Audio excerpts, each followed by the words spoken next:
ইমাম শাফি নিজে মায়ের পেটে 2.5 বছর ছিলেন। তাই আর দলিল জানতে কোথায় যাও? আমি নিজেই দলিল, 2.5 বছর পেটে থাকা সম্ভব, আমি ছিলাম। সাহাবাদের ভিতরে 3-4টে রেফারেন্স উনি খুঁজে আনলেন যে 2.5 বছর করে বাচ্চা পেটে ছিল। কাজে আল্লাহ তাআলা এখানে 2.5 বছরের টাইম কেন বলছেন? কয় যে এই তরজমা আপনি কেন বললেন? কয় যে মুমিনের ইজ্জতের দিকে লক্ষ্য করে আমি এই তাফসীর করছি। এক তো বাস্তব আছে, 2 নম্বরে মুমিনের ইজ্জতের দিকে। কি ইজ্জতের দিক থেকে? কয় ইজ্জত হলো একটা লোক বিয়ে করছে, আজকে বিয়ে করে স্ত্রীকে নিয়ে ওয়ান নাইট, এক রাত বাসর করছে, এক রাত স্ত্রীকে নিয়ে স্বাভাবিক জীবন যাপন করে গেছে, বৈবাহিক জীবন।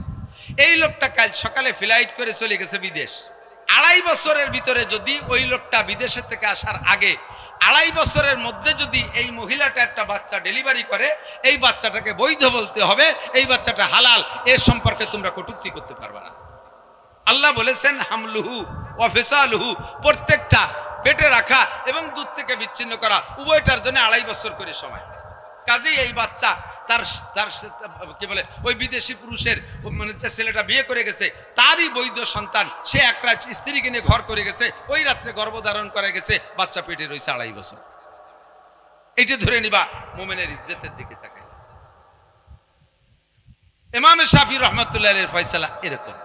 ইমামে আবু হানিফা রহমাতুল্লাহ আলাইহি বলেন, আমিও ইজ্জতের দিকে তাকাইয়া আমার ব্যাখ্যা বিশ্লেষণ কোরআন থেকে আমি বের করছি।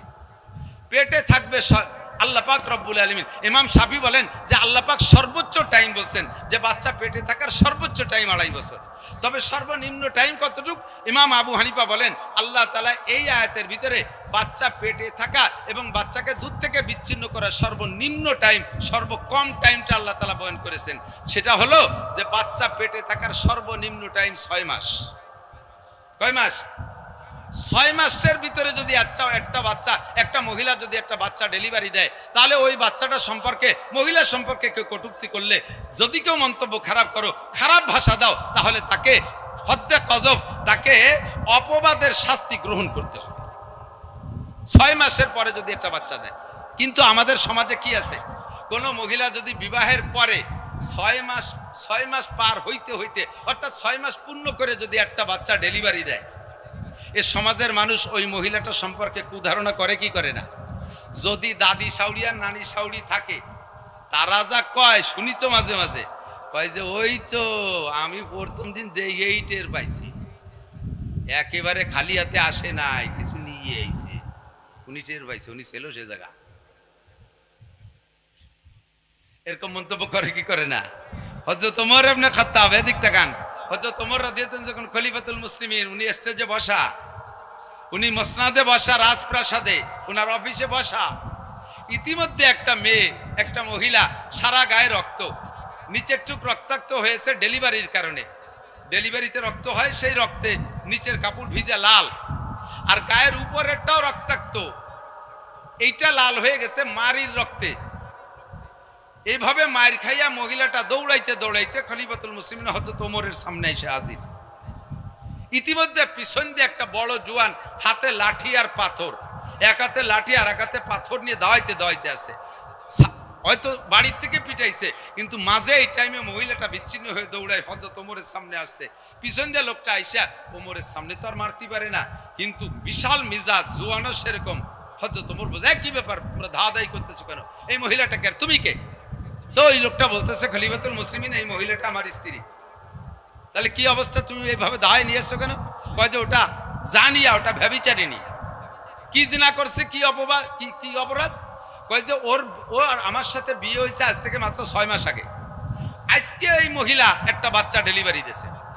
হুজুর, আমাদের পূর্বপুরুষ ধরে জানা, আমাদের বহু সারা জীবন ধরে জানা আছে, এত 6 মাসের ভিতরে কোনো পূর্ণাঙ্গ বাচ্চা জন্ম হতে পারে না।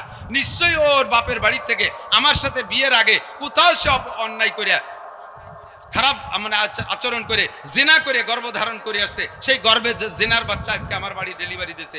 ওইটা জানিয়া ওটা ব্যভিচারিণী, এই জন্য আমি পিটাইছি, বাকি দৌড়ে আসছে আপনার কাছে। আপনার কাছে মামলা থাকো, তার বিচার করে। হযরত ওমরও তাৎক্ষণিকভাবে এই খবর শোনার সাথে সাথে সেন্টিমেন্ট গরম হয়ে গেছে, মিজাজি মানুষ তো, উনি সাথে সাথে ফতোয়া দিয়ে দিলেন এই মহিলাকে পাথর মেরে শেষ করে দেওয়া হোক। পাশে ছিলেন হযরত আলী রাদিয়াল্লাহু তাআলা। হযরত আলী বলতেছেন, খলিফাতুল মুসলিমিন, বিচার একটু আস্তে করেন। কেন?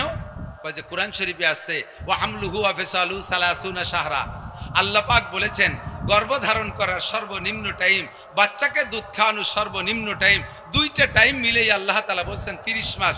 এবার 30 মাসের ভিতরে বাচ্চা গর্ভধারণ করার টাইম 6 মাস। এটা আমি ধার্য করছি কোরআন শরীফের অন্য আয়াত থেকে। আল্লাহ তাআলা বলেছেন ওয়াল ওয়ালিদাতু ইউরদিনা আওলাদাহুন্না হাওলাইনি কামিলাইনি লিমান আরাদা ইউতিম্মা রাদা।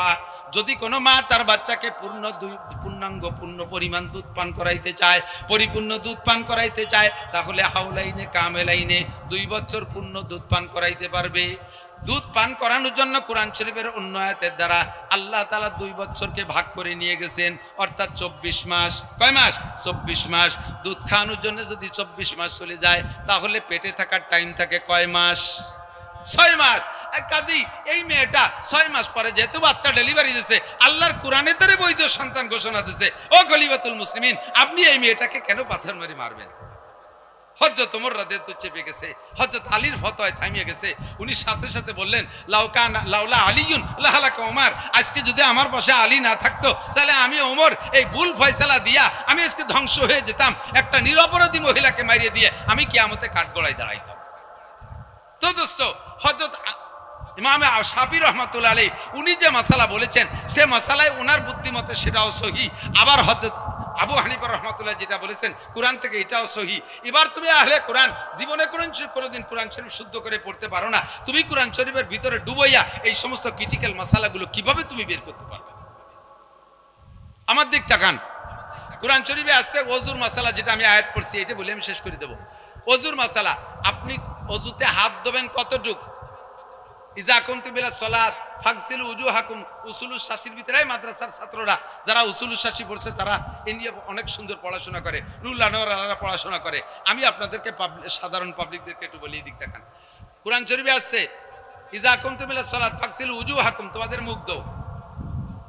মুখ ধুতে হবে না, ওযু তো ফরজ। ফাগসিলু উজুহাকুম ওয়া আইদিয়াকুম, হাত দাও, হাত দাও।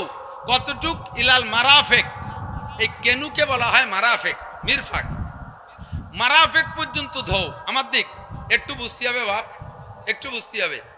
আপনারা আহলে কোরআন আলারা সে ধোঁকা দিয়া 3 ওয়াক্ত নামাজ পড়াইতে চায়, 3 ওয়াক্ত নামাজ পড়াইতে চায়। আয়াতের দলিল দেয় কি কইয়া?